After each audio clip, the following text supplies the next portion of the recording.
Fashion for what I see, kwa mfano wiki hii nimeona kuna kitu kimoja kimenishtua kidogo ambacho sasa hivi watu wanakiona kama ni kawaida lakini si kawaida.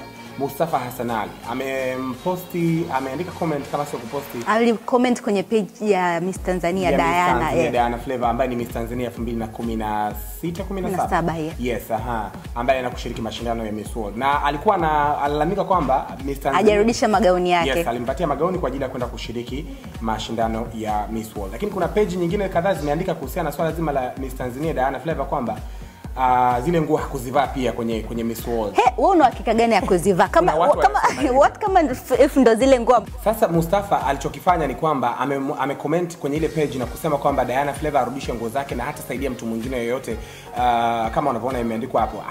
Hata saidia mtu mwingine yoyote hata kama ataenda kwake kuomba nguo kwa ajili ya kwenda kushiriki mashindano kama haya. Kwani ina maana alikuwa hana namba yake ya simu ampigie simu, "Hello Diana, where are you? Like I need my clothes now in my office." Diana itikie simu yake. Hebu ngoja kwanza, afu kuna kitu nataka nikucorrect.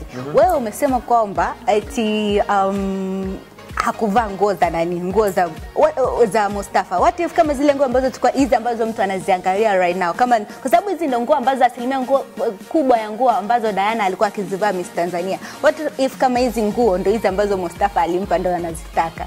Not 100%. Nisema 100% kwamba hajavaa. Yes. Kwenye social media unajua watu wanaongea sana. Sasa huwezi kujua which is which. Hii ni nguo ya Mustafa kwa sababu haijabandikwa barcode useme kama ni Mustafa Hassan Ali au ni nani. Wanavyosema wenyewe kwenye mitandao ya kijamii wanasema kwamba Diana hakuvaa hizo nguo. Lakini at the end of the day, hata kama alizivaa zile nguo, tunakuja kwenye swala zima la kumpost au kupost kwenye post ya Miss Tanzania na kuambia arudishe nguo.